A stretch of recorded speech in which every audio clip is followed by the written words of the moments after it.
Привет из Беларуси. Я пришла поухаживать за своими растениями. Присоединяйтесь ко мне. Это всходит гацания. Вот она только начинает. Я ее посеяла 8, а сегодня у нас 11. Гацания всходит быстро. И как ее сеять, я пробовала двумя способами.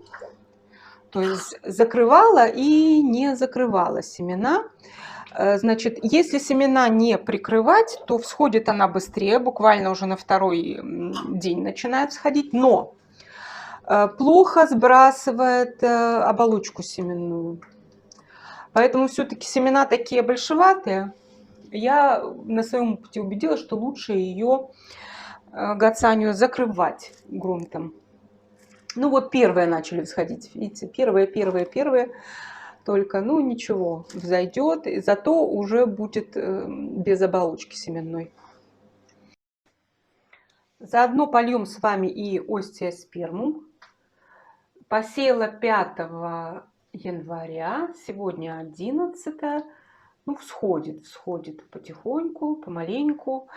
Поскольку здесь микс, поэтому растения, как вы видите, они неравномерные. Да? Одни взошли раньше, другие позже. Ну, для микса это нормально. Вот видите, тоже оболочка остается, но если с растением все в порядке, оно эту оболочку сбрасывает само. Некоторые там предлагают, значит, размачивать ее и прочее, но не стоит этого делать, потому что если будете насильно снимать, можно повредить вот эти семидольные листочки. Что насчет остеоспермума я вот заметила, что если освещение ему не очень подходит, то у него вытягивается под семидольное колено. Остеоспермуму надо хорошее очень освещение. Я в теплице его всегда ставлю в прохладное и самое светлое место. Но с этой проблемой, даже если она возникает, потому что у меня она тоже была, очень легко справиться при дальнейшей пикировке или пересадке. Просто заглубляете до вот этих листиков семидольных, и все, и растение получается красивым и компактным. Так что никаких проблем тут у вас не будет. Заодно давайте посмотрим, что тут у нас с бегонией клубневой. Это бегония нон-стоп. Посеяна 28 декабря. Ну вот, смотрите, уже как бы без очков видны рядочки. Если мы с вами в прошлый раз при большом-большом увеличении только могли рассмотреть растения, то теперь уже как бы можно и увидеть их. Но надо сказать, что бегония клубневая растет очень долго, особенно первые 2 месяца. Растения очень маленькие, очень нежные, такие прихотливые.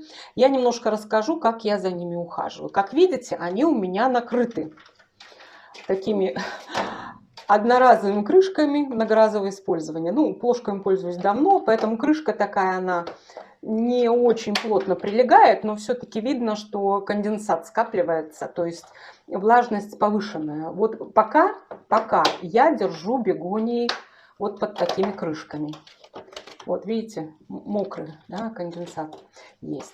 Теперь насчет полива. Пока свою бегонию я поливала 1 раз после посева на 3-4 день, просто чтобы размочить гранулы. Полила их тоже аккуратненько. Теперь уже буду поливать вот эти молодые растения, тоже своим особым инструментом, но здесь мы с вами обращаем внимание на то, чем поливаем.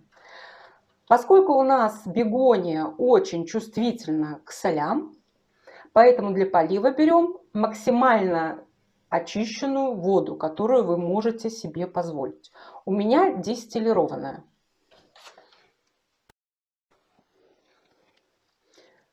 Поэтому очень аккуратненько капельками капаем. Растения еще в таком возрасте, что они не закрепленные в грунте. Я не рекомендую вам их опрыскивать, потому что вы можете их просто под давлением со своих мест снять просто водой из опрыскивателя. Поэтому лучше, на мой взгляд, вот поливать их именно каплями. Если даже что-то не взошло, то капля прижмет гранулу к поверхности почвы, и таким образом вы и всхожесть простимулируете. Ну и, как видите, вот полив такой тоже, он очень нежный, и растения никуда не деваются. Инструмент подходящий. А это у меня Illumination, тоже клубневая. Она всходит похуже, чем нон-стоп всегда. Ну, уже тоже видны ряды, да, хотя и грунт, видите, немножко позеленел, но это водоросли, они никакого влияния на растения не оказывают, поэтому не надо волноваться из-за этого. Они показывают, что почва у нас, pH почвы немного такой кисловатый, ну, для бегонии это тоже хорошо. 5,5, если у нас, то это вообще замечательно. Бегония будет хорошо расти в такой почве. Ну, в общем, в этом году я довольна, как у меня взошла бегония. Она взошла как-то быстро. И, в общем, и неплохо взошла. Я, правда, еще не пересчитывала, потому что, ну, очень-очень все мелкое. Ну, собственно говоря, каждый год где-то 200 растений я выращиваю бегонии клубневой для продажи. Немного, но для моего, так сказать, рынка это то количество, которое я могу продать. Так что присоединяйтесь, будем выращивать бегонию клубневую вместе. А тут в ящике у меня посеяна виола, посеяна на 6 января. Как видите, вот гацания позже посеяна, уже начинает сходить, а виола раньше еще не всходит. Значит, виолу мы обязательно закрываем, а вот накрывать ли ящик пленкой или нет, вы уже сами решаете. Тут разница только в том, что надо следить при пересыхании вот грунта, тоже надо, можно из пульверизатора, ну уже у меня что под рукой, тем и пользуюсь. Все время следить, чтобы грунт не пересыхал, чтобы семенам было легче всходить. Поэтому вот время от времени, где-то раз в 2 дня, смотреть, как только грунт начинает подсыхать, так немножко смачивать его, но не заливать, конечно, не заливать. Ну и осталось у нас с вами проведать бегонию вечно цветущую. Она накрыта пленкой. Вот все семена, которые не надо прикрывать, а бегонию мы не закрываем, они накрываются пленкой обязательно. То есть влажность должна быть. Значит, посеяна она у меня 5 января, еще не взошла.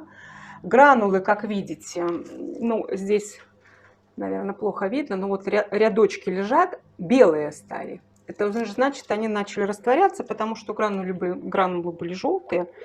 Но сегодня мы будем с вами помогать им немножко, да. Поэтому тоже берем свой важный инструмент, у кого какой есть, и просто сверху поливаем каплями.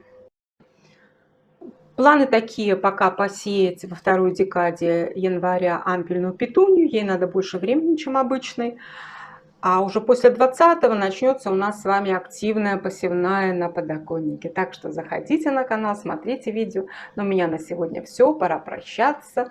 До свидания, надеюсь, до скорого.